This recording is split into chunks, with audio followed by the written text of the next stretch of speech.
Hi friends, good morning. ಹೇಗಿದ್ದೀರಾ ನೀವೆಲ್ಲರೂ? ನಾನು ಇವತ್ತು ಬೆಳಗ್ಗೆನೇ ವ್ಲಾಗ್ ಸ್ಟಾರ್ಟ್ ಮಾಡ್ತಾ ಇದ್ದೀನಿ. ಇವತ್ತು ಸಂಡೇ. ಬೆಳಗಿನ ಬ್ರೇಕ್ಫಾಸ್ಟ್ ಎಲ್ಲ ಆಯಿತು. ಬ್ರೇಕ್ಫಾಸ್ಟ್ ಆಗಿ ಮಧ್ಯಾಹ್ನಕ್ಕೆ ಅನ್ನಕ್ಕೆ ಕೂಡ ಇಟ್ಟಾಯಿತು. ಇನ್ನು ಪದಾರ್ಥ ಮಾಡಲಿಕ್ಕಿದೆ ಮತ್ತು ಸ್ವಲ್ಪ ಹೊಲಿಲಿಕ್ಕಿದೆ. ಒಂದು ಯೂನಿಫಾರ್ಮ್ ಆಗಬೇಕು. ಇದು ನನ್ನ ಮಗಳದ್ದು ಯೂನಿಫಾರ್ಮು.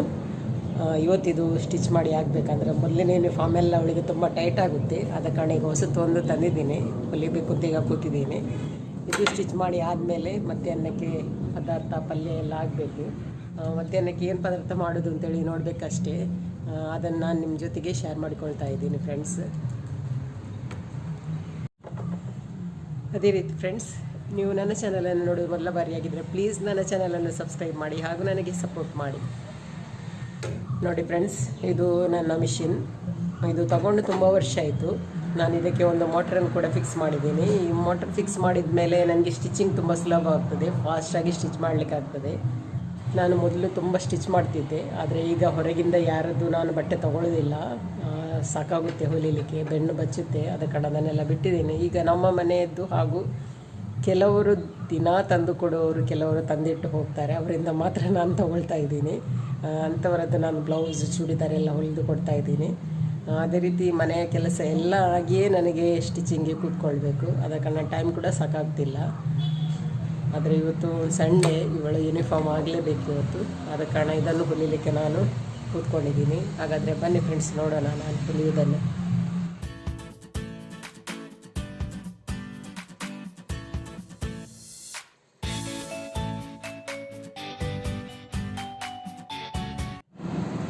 ನೋಡಿ ಫ್ರೆಂಡ್ಸ್, ಯೂನಿಫಾರ್ಮ್ ಇದ್ದು ಟಾಪ್ ಸ್ಟಿಚ್ ಮಾಡಿ ಆಯಿತು. ಇನ್ನು ಪ್ಯಾಂಟ್ ಸ್ಟಿಚ್ ಮಾಡಲಿಕ್ಕಿದೆ. ನೋಡಿ ಫ್ರೆಂಡ್ಸ್, ಈ ಥರ ಇವರದ್ದು ಯೂನಿಫಾರ್ಮ್. ಸಿಂಪಲ್ ಟಾಪು, ಹಾಗೆ ಪ್ಯಾಂಟ್, ಮತ್ತು ಇದರ ಮೇಲೆ ಓವರ್ ಕೋಟ್ ಬರುತ್ತೆ. ನೋಡಿ ಫ್ರೆಂಡ್ಸ್, ನಾನಿವತ್ತು ಕುಂಬಳಕಾಯಿಯ ಬಫಾತನ್ನು ಮಾಡ್ತಾಯಿದ್ದೀನಿ. ಒಂದು ಡಿಫ್ರೆಂಟಾಗಿ ಮಾಡ್ತಾಯಿದ್ದೀನಿ. ನಮ್ಮ ಕ್ರಿಶ್ಚಿಯನಲ್ಲಿ ರೋಸ್ ಕಾರ್ಯಕ್ರಮಕ್ಕೆ ಹೆಚ್ಚಾಗಿ ಬಫಾತ್ ಮಾಡ್ತಾರೆ. ತುಂಬ ಟೇಸ್ಟಿಯಾಗಿ ಬರುತ್ತೆ. ಬನ್ನಿ ಫ್ರೆಂಡ್ಸ್, ನೋಡೋಣ ಇದಕ್ಕೆ ಏನೆಲ್ಲ ಇಂಗ್ರೀಡಿಯೆಂಟ್ಸ್ ಬೇಕು ಅಂತೇಳಿ. ಇದನ್ನು ನಾವು ಕಟ್ ಮಾಡೋದಕ್ಕಿಂತ ಮೊದಲು ಚೆನ್ನಾಗಿ ತೊಳ್ಕೊಬೇಕು. ಇದು ಚೆನ್ನಾಗಿ ತೊಳೆದಾದ್ಮೇಲೆ ಇದನ್ನು ನಾವು ಕಟ್ ಮಾಡಬೇಕು. ಕಟ್ ಮಾಡಿ ಆದಮೇಲೆ ಇದನ್ನು ನಾವು ಸಣ್ಣ ಸಣ್ಣ ತುಂಡುಗಳಾಗಿ ಮಾಡಬೇಕು. ಅದೇ ರೀತಿ ಇದರ ಸಿಪ್ಪೆಯನ್ನು ನಾವು ಎಸೆಯಬಾರ್ದು. ಈ ಸಿಪ್ಪೆಯಿಂದ ಕೂಡ ಒಂದು ಪಲ್ಯ ಮಾಡಲಿಕ್ಕಾಗುತ್ತೆ, ತುಂಬ ಟೇಸ್ಟಿಯಾಗಿ ಬರುತ್ತೆ. ನಾನೀಗ ಇದನ್ನು ಚೆನ್ನಾಗಿ ತೊಳಿತಾ ಇದ್ದೀನಿ.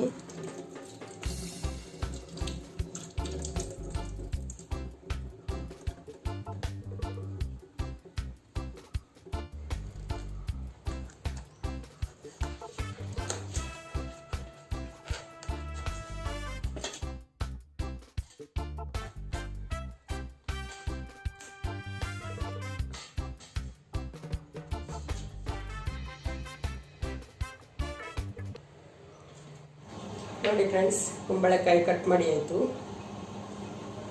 ಈ ಥರ ಪೀಸ್ ಮಾಡಿದ್ದೀನಿ. ನೋಡಿ ಫ್ರೆಂಡ್ಸ್,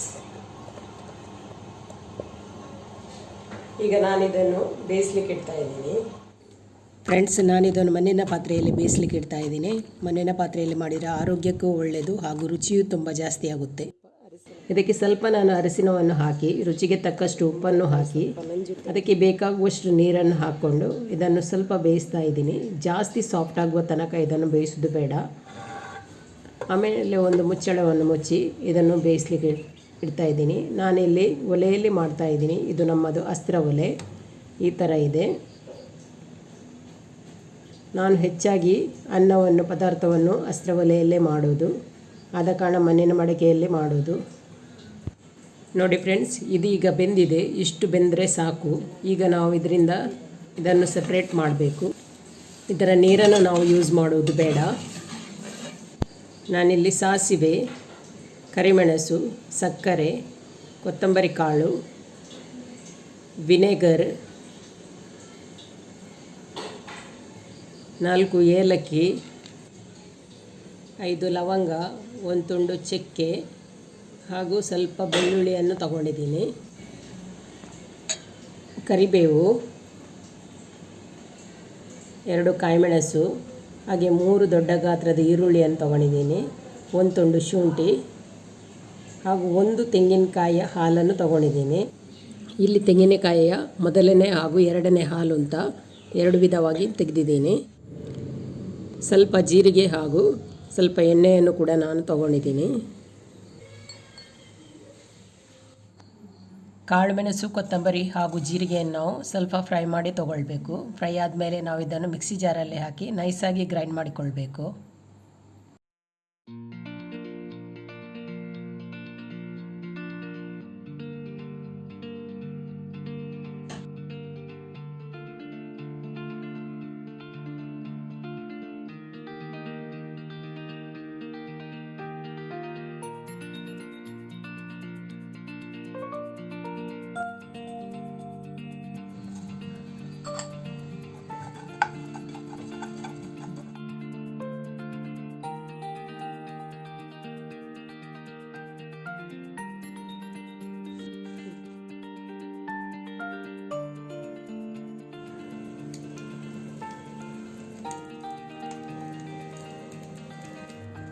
ನಾವಿಲ್ಲಿ ಗ್ರೈಂಡ್ ಮಾಡಿದ ಮಸಾಲವನ್ನು ಒಂದು ಪಾತ್ರೆಯಲ್ಲಿ ಹಾಕೋಬೇಕು. ಈ ಮಸಾಲಕ್ಕೆ 2ನೇ ಕಾಯಿ ಹಾಲನ್ನು ಹಾಕಬೇಕು. ಆಮೇಲೆ ನಾವು ಕಟ್ ಮಾಡಿಟ್ಟಂಥ ಈರುಳ್ಳಿಯನ್ನು, ಕಾಯಿಮೆಣಸನ್ನು, ಶುಂಠಿ, ಬೆಳ್ಳುಳ್ಳಿ, ಗರಂ ಮಸಾಲ ಇದನ್ನೆಲ್ಲ ಹಾಕಿ ನಾವು ಚೆನ್ನಾಗಿ ಬೇಯಿಸಬೇಕು.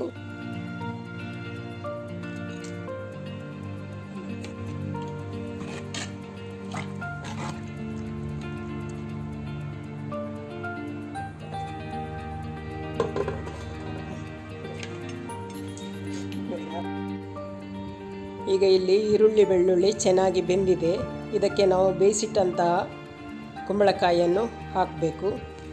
ಇದು ಹಾಕಿ ಆದಮೇಲೆ ಇದಕ್ಕೆ ನಾವು ಮೊದಲನೇ ಹಾಲನ್ನು ಹಾಕಿ ರುಚಿಗೆ ತಕ್ಕಷ್ಟು ಉಪ್ಪನ್ನು ಹಾಕಿ ಆಮೇಲೆ ಅದಕ್ಕೆ ವಿನೆಗರ್, ಸಕ್ಕರೆ ಹಾಗೂ ರುಚಿಗೆ ತಕ್ಕಷ್ಟು ಉಪ್ಪನ್ನು ಹಾಕಿ ಚೆನ್ನಾಗಿ ಕುದಿಸ್ಕೊಳ್ಬೇಕು. ಇದು ಚೆನ್ನಾಗಿ ಕುದಿಸಿಕೊಂಡ ಆದಮೇಲೆ ಇದಕ್ಕೆ ಒಂದು ಒಗ್ಗರಣೆಯನ್ನು ನಾವು ಇಡಬೇಕು. ಒಗ್ಗರಣೆಗೆ ನಾನಿಲ್ಲಿ ಎಣ್ಣೆ, ಸಾಸಿವೆ ಹಾಗೂ ಕರಿಬೇವನ್ನು ತಗೊಂಡಿದ್ದೀನಿ.